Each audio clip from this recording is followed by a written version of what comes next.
नमस्कार दोस्तों, मैं एडवोकेट दुर्गेश शर्मा, अध्यक्ष द मसाल फाउंडेशन के इस YouTube चैनल में आप सभी का स्वागत है। आज के वीडियो के बारे में हम FIR यानी फर्स्ट इंफॉर्मेशन रिपोर्ट के बारे में जानेंगे। अब आप ये कहेंगे कि फर्स्ट इंफॉर्मेशन रिपोर्ट यानी प्रथम सूचना रिपोर्ट के बारे में मुझे जानने की क्या आवश्यकता है, क्योंकि ये काम तो कोर्ट का, कचहरी का, एडवोकेट का या पुलिस का काम है। मैं फर्स्ट इंफॉर्मेशन रिपोर्ट मेरे लिए क्यों महत्वपूर्ण है, तो यहाँ मैं आपको एक चीज़, अगर आप ऐसा सोचते हैं तो ये आपकी धारणा गलत है। यहाँ मैं आपको बताना चाहूँगा कि हमारा कानून, देश का कानून क्या कहता है कि ignorance of law is not a defence. यानी कि इसको सरल शब्दों में अगर हम समझेंगे तो जो भी हमारे देश के हजारों कानून हैं, या आपने बड़ी बड़ी किताबें देखी होंगी एडवोकेट्स के ऑफिस में, और जो भी संबंधित कानून है, कोर्ट का ये मानना है, कानून का ये मानना है कि उन सभी कानून की आपको जानकारी है। बेशक आपने वो पढ़ा ना हो, लेकिन कानून की नज़र में आपको उन सभी की जानकारी है और आप इस बात को एज ए डिफेंस नहीं ले सकते कि भाई मुझे तो ये पता ही नहीं था कि ये भी एक क्राइम है, मुझे कानून की जानकारी नहीं है। इसलिए ये हमारा जो वीडियो है आपके लिए बहुत ही महत्वपूर्ण है। अब मैं आपको ये बताना चाहूँगा कि FIR में आज हम क्या क्या बताएंगे आपको इस वीडियो में कि FIR क्या होती है, what is first information report, FIR में क्या क्या मेंशन कर सकना है और FIR को कौन कौन कर सकता है। अगर FIR में अगर पुलिस ने मना कर दिया है तो उस केस में आपको क्या करना है, क्या क्या आपके पास कानूनी प्रावधान है, और माननीय सुप्रीम कोर्ट का FIR के संबंध में जो लीडिंग केस है उसके भी बारे में आपको जानकारी देंगे। वीडियो में आगे की जानकारी बढ़ने से पहले यहाँ मैं आपसे कहना चाहूँगा कि आप हमारे इस YouTube द मसाल फाउंडेशन के इस YouTube चैनल को लाइक करें, सब्सक्राइब करें, इसका बेल आइकॉन दबाएं, जिससे कि आपको हमारे लेटेस्ट वीडियो का नोटिफिकेशन मिले, और ज़्यादा से ज़्यादा लोगों को शेयर करें। और आपको हमारा वीडियो कैसा लगता है ये कमेंट बॉक्स में लिखें। फर्दर अगर किसी टॉपिक पे आप जानकारी चाहते हैं तो वो भी कमेंट बॉक्स में लिखें कि जिससे कि हम आने वाले वीडियो में आपको उसकी जानकारी दे सकें। FIR first information report under section 154 of CRPC criminal procedure code 1973 deals with the FIR। FIR क्या है? FIR कंप्लेनेंट और विक्टिम के साइड की स्टोरी है। FIR क्या है? FIR के बेस पे पुलिस इन्वेस्टिगेशन स्टार्ट करती है, क्रिमिनल लॉ मोशन में आ जाता है।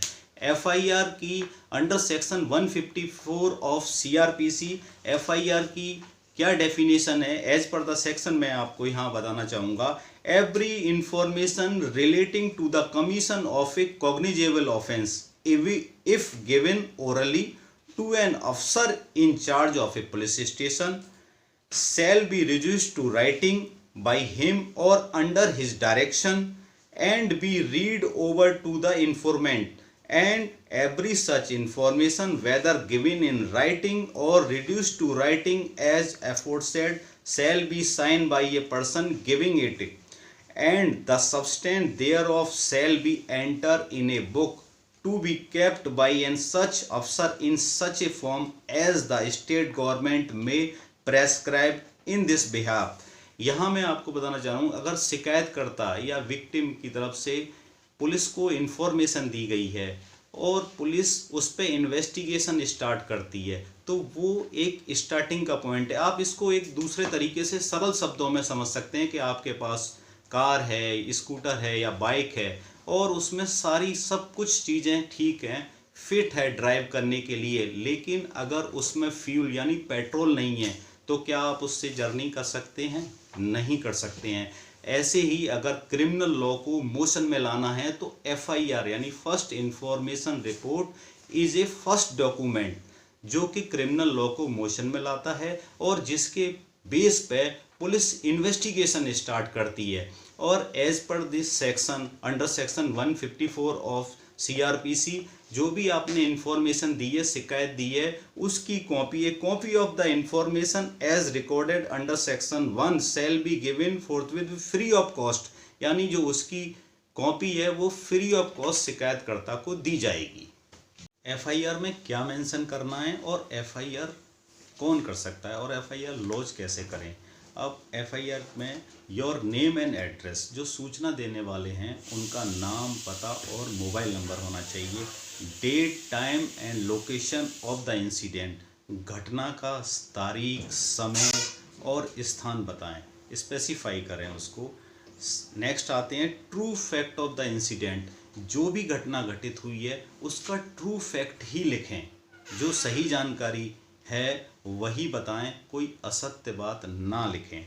नेक्स्ट आते हैं names and description of the person involved in the incident, यानी जो घटना में संबंधित लोग हैं जिनके द्वारा घटना की गई है उनकी जानकारी दें। अगर आपको जानकारी है उनके बारे में, आप उनका नाम पता जानते हैं तो वो भी उसमें बताएं। अब नेक्स्ट आते हैं हम घटना को, जब ये सारी चीज़ें हमने कर ली उसके बाद हम कंसर्न SHO यानी पुलिस स्टेशन में जाके उस शिकायत को देंगे। इसके साथ साथ हम अपनी फर्स्ट इन्फॉर्मेशन रिपोर्ट है, जो सूचना है शिकायतकर्ता की, वो शिकायतकर्ता अपनी शिकायत लेके जाएगा, संबंधित थाने में वो शिकायत दे सकते हैं। उसके साथ साथ SP यानी सुपरिटेंडेंट ऑफ पुलिस उस ज़िले के हैं उनको भी दे सकते हैं, या DCP deputy commissioner of police को भी वो शिकायत दे सकते हैं।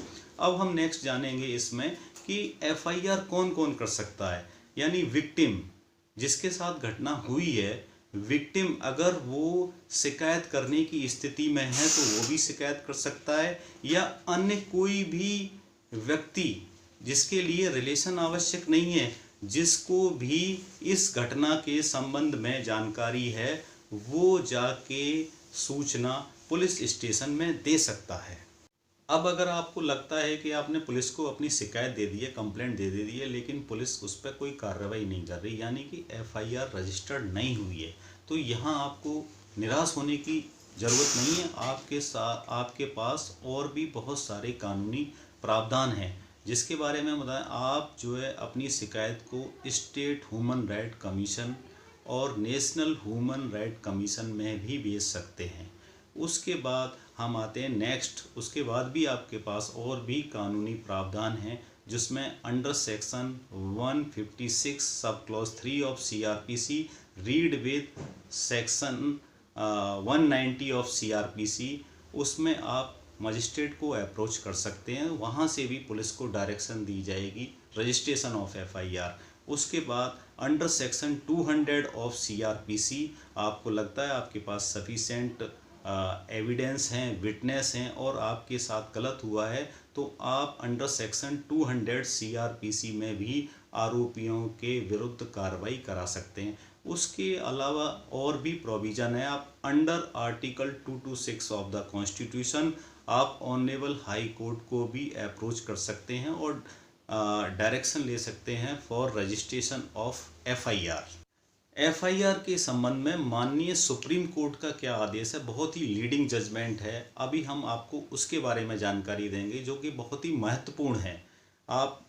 ये है माननीय सुप्रीम कोर्ट ने Lalita Kumari versus government of UP and others में FIR के संबंध में क्या डायरेक्शन पास की थी गवर्नमेंट ऑफ इंडिया और स्टेट गवर्नमेंट को, उसके बारे में मैं आपको बताऊंगा। Para number 111 of the judgement, registration of FIR is mandatory under section 154 of the code if the information disclose commission of a cognizable offence and no preliminary inquiry is permissible in such a situation.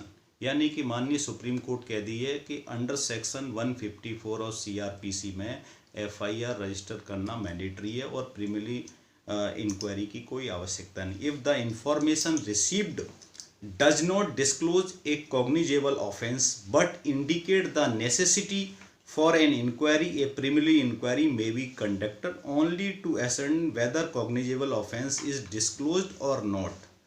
यानी कि अगर preliminary inquiry भी करनी है तो ये check करना है, ना कि वेरासिटी नहीं चेक करनी उसकी कि कॉग्निजेबल ऑफेंस हुआ है या नहीं हुआ है।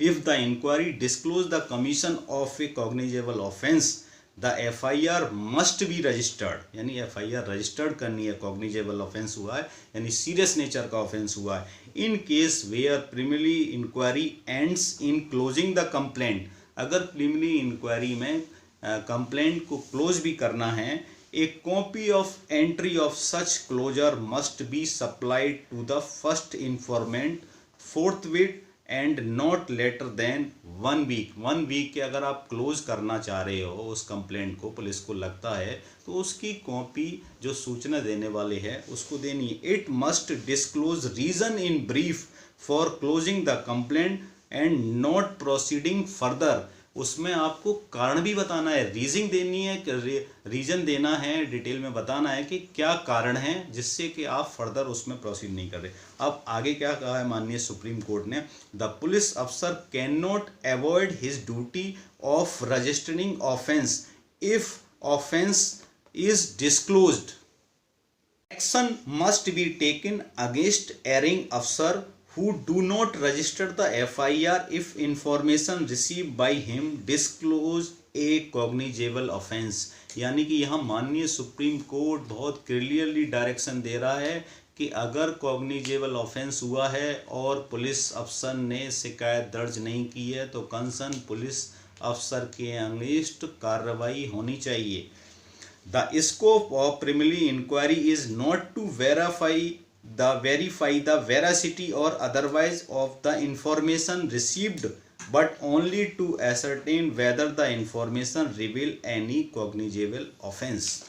और फिर फर्दर माननीय सुप्रीम कोर्ट ने आगे क्या है, as to what type in which case preliminary inquiry is to be conducted will depend upon the fact and circumstances of each case।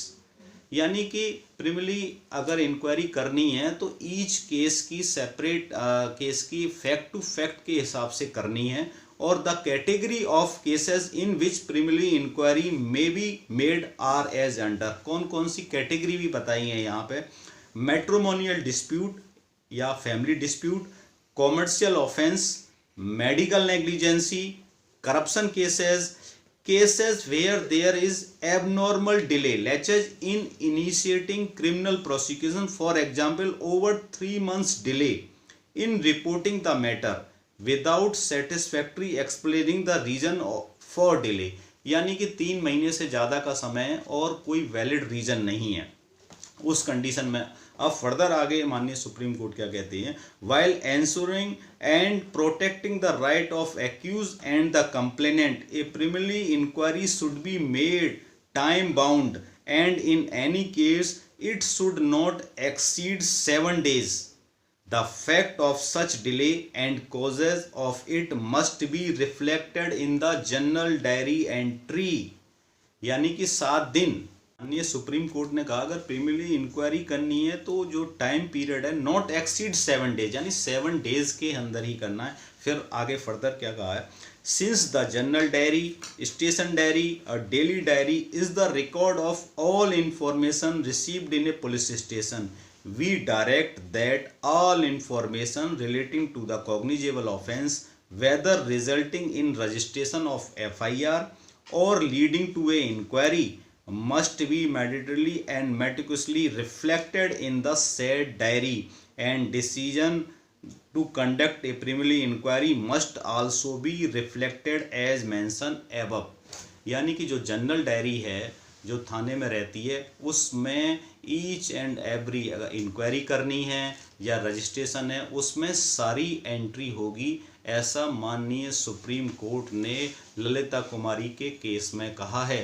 दोस्तों आपको हमारा वीडियो कैसा लगा ये कमेंट बॉक्स में अवश्य लिखें, और अगर आप कोई पर्टिकुलर किसी पॉइंट पे या किसी टॉपिक पे इंफॉर्मेशन चाहते हैं तो वो भी कमेंट बॉक्स में लिखें, जिससे कि हम आने वाले वीडियो में उससे संबंध में आपको जानकारी दे सकें। आप हमारे इस चैनल को सब्सक्राइब करें, बेल आइकन को प्रेस करें, जिससे कि आपको लेटेस्ट वीडियो का नोटिफिकेशन मिल सके, और हमारे इस वीडियो को ज़्यादा से ज़्यादा लोगों को शेयर करें। धन्यवाद। जय हिंद दोस्तों।